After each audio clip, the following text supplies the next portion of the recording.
உங்களில் ஒருவன் துன்பப்பட்டால் ஜெபம் பண்ண கடவன். அருமையான தேவ பிள்ளைகளே, நீங்கள் ஜெபத்திலே தரித்திருக்கும் பொழுது கர்த்தர் உங்களுக்காக யுத்தம் பண்ணுவார். ஐயா, நீங்க யுத்தம் பண்ண மாட்டீங்க, நீங்க யுத்தம் பண்ண வேண்டிய அவசியம் இல்லை. கர்த்தர் உங்களுக்காக யுத்தம் பண்ணுவார். எப்போ யுத்தம் பண்ணுவார் கர்த்தர்? நீங்கள் சும்மா இருக்கும் பொழுது. சிலர் நினைக்கிறாங்க நம்ம சும்மாயே இருந்தா கர்த்தர் யுத்தம் பண்ணுவார். நீங்க யுத்தம் செய்யக்கூடாது, நீங்கள் ஜெபத்திலே தரித்திருக்க வேண்டும். ஐயா, உங்க போராட்டம் எல்லாம் ஜெபத்திலே. அருமையான தேவ பிள்ளைகளே, முதலாவது நாம் செய்ய வேண்டிய ஒரு முக்கியமான காரியம் இருக்கிறது. நாம் எல்லாவற்றையும் குறித்து கவலைப்படுவதை நிறுத்த வேண்டும். நிறுத்தி நம்முடைய முழங்கால்களை முடக்கி பரலோக தேவனை நோக்கி பார்க்க வேண்டும். கர்த்தருடைய வார்த்தை இப்படியாக சொல்லுகிறது, நீங்கள் ஒன்றையும் குறித்து கவலைப்படாமல். பாருங்க, அநேக காரியங்களை குறித்து கவலைப்பட்ட மார்த்தாளை பார்த்து கர்த்தர் சொல்லுகிறார், மார்த்தாளே மார்த்தாளே, நீ அநேக காரியங்களை குறித்து கவலைப்படுகிறாய். தேவையானது ஒன்றே. மரியாள் தன்னை விட்டு எடுபடாத.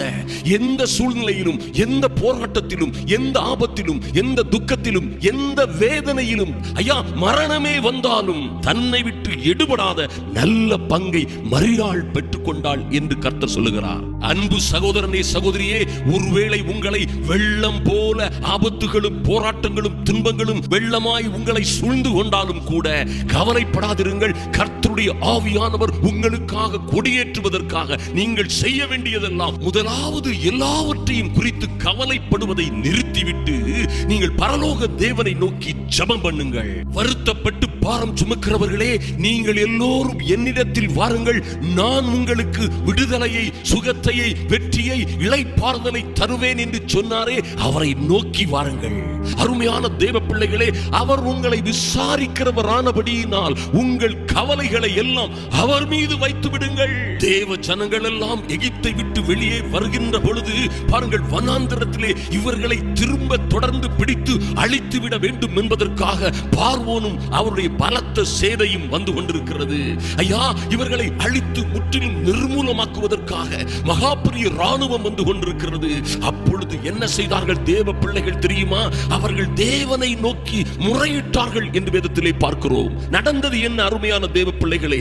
யாத்ராகமம் 14:24 சொல்லப்பட்டிருக்கிறது, கிழக்கு வெளுத்து வரும் ஜாமத்தில் கர்த்தர் அக்கினியும் மேகமுமான ஸ்தம்பத்தில் இருந்து எகிப்தியரின் சேனையை பார்த்தார். அவர்களை பார்த்து அவர்கள் சேனையை கர்த்தர் கலங்கடித்தார். அருமையான தேவ பிள்ளைகளே, நீங்கள் போராடி ஜெபிக்கும் பொழுது, ஐயா நீங்கள் இடைவிடாது ஊக்கமாய் ஜெபிக்கும் பொழுது, உங்களுக்கு எதிராய் வருகிற போராட்டங்கள், உங்களுக்கு விரோதமாய் வருகிற சத்துருக்கள், உங்களை சூழ்ந்திருக்கிற எல்லா பிரச்சனைகளையும் கர்த்தர் பார்ப்பார். வேதத்திலே சொல்லப்பட்டிருக்கிறது, கர்த்தர் பராக்கிரமசாலியை போல் புறப்பட்டு யுத்த வீரனை போல் வைராக்கியம் உண்டு முழங்கி கர்ஜித்து தம்முடைய சத்துருக்களை, ஐயா உங்களை விரோதிக்கிறவர்கள் அவரை விரோதிக்கிறார்கள், உங்களுக்கு விரோதமாய் முறுமுறுக்கிறவர்கள், உங்களுக்கு விரோதமாய் பேசுகிறவர்கள், உங்கள் பரலோக தேவன் உங்கள் தகப்பனுக்கு விரோதமாய் பேசுகிறார்கள்.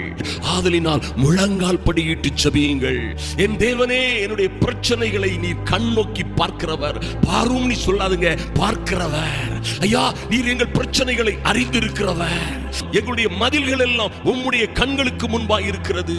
என் தேவனே, நீர் எங்களை உள்ளம் கையிலே வரைந்து வைத்திருக்கிறீர். இந்த சத்துரு எங்களை பிரித்துக் கொண்டு போக முடியாது. நீங்கள் கர்த்தருடைய வார்த்தையை கன்ஃபஸ் பண்ணி பாருங்க, விசுவாசத்தோடு அறிக்கை செய்து ஜெபிக்கும் பொழுது என்ன நடக்கும் தெரியுமா? அருமையான தேவ பிள்ளைகளே, கர்த்தர் உங்களுக்காக விரைவாய், மிக விரைவாய் கர்த்தர் உங்களுக்காக யுத்தம் பண்ண தொடங்குவார். அப்பொழுது உங்களுக்கு விரோதமாய் நின்றவர்கள், எதிராய் நின்றவர்கள், உபத்திரப்படுத்தினவர்கள், உங்கள் உபத்திரவங்கள், உங்கள் துக்கங்கள், உங்களுடைய எல்லா வேதனைகளும், உங்களை சுற்றி சூழ இருந்த எல்லா பிரச்சனைகளும் கூட உங்களை விட்டு ஓடி போகும். அருமையான தேவ பிள்ளைகளே, முழங்கால் படியிடுங்கள், தீவிரமாய் ஜெபியுங்கள், ஊக்கத்தோடு ஜெபியுங்கள், விசுவாசத்தோடு ஜெபியுங்கள். கர்த்தர் உங்களுக்காக யுத்தம் பண்ணுவார்.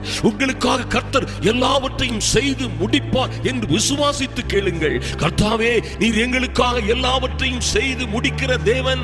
நீர் எங்களை எல்லா இடங்களிலும் எப்பொழுதும் வெற்றி சிறக்க செய்கிறவர். வெற்றி சிறக்க செய்யும். அது இப்பொழுதே உம்முடைய பரிசுத்த நாமத்தினாலே நடப்பதாக என்று கேளுங்கள்.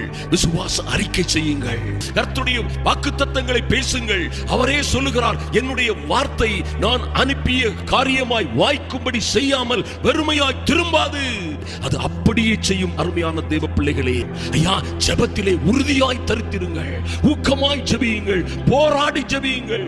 கர்த்தரை போல, ஒரு நல்ல தாவீதை போல, பவுலை போல உங்கள் காரியங்களுக்காக, உங்கள் குடும்பத்திற்காக, உங்கள் பிள்ளைகளுக்காக, தேசத்திலே நடக்கிற அநியாயங்களுக்காக ஊக்கமாய் ஜெபியுங்கள், போராடி ஜெபியுங்கள். கர்த்தர் உங்களுக்காக யுத்தம் பண்ணுவார். நீங்கள் சும்மா இருப்பீர்கள்.